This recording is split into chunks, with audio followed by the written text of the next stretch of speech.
Menteri Koordinator Bidang Perekonomian Republik Indonesia Erlangga Hartarto menghadiri diskusi ekonomi berdikari yang membahas mengenai krisis global yang menghantui perekonomian di Indonesia.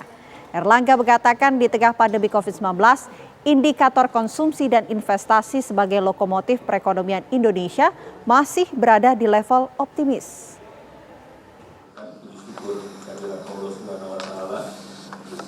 Menteri Koordinator Bidang Perekonomian Erlangga Hartarto menjadi keynote speech dalam diskusi ekonomi berdikari dengan tema antisipasi Indonesia terhadap potensi krisis global yang berlangsung di Menara Kompas, Jakarta.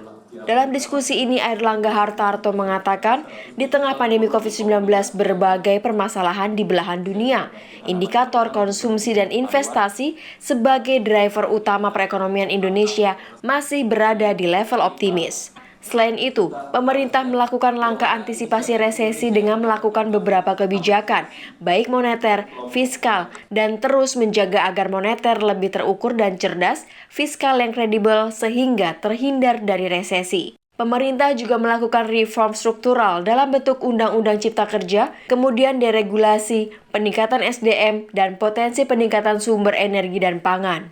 Ya, tentu diskusi ini untuk mengutamakan narasi ke publik terkait dengan capaian yang dicapai oleh pemerintah, terutama di sektor ekonomi, penanganan COVID yang dibandingkan dengan negara lain relatif lebih baik dan kita punya ketahanan eksternal juga cukup baik, sehingga tidak perlu kita pesimis.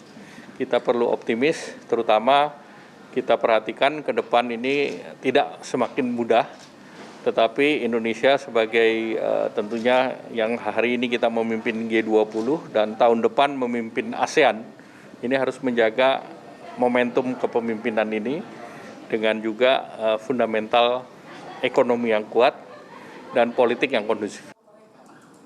Diharapkan dengan diskusi ini pemerintah melalui Menko Perekonomian Erlangga Hartarto mendapat masukan sehingga menghasilkan kebijakan yang membuat perekonomian Indonesia kuat dan meningkat di tengah potensi krisis global. Dari Jakarta, tim TV One mengabarkan.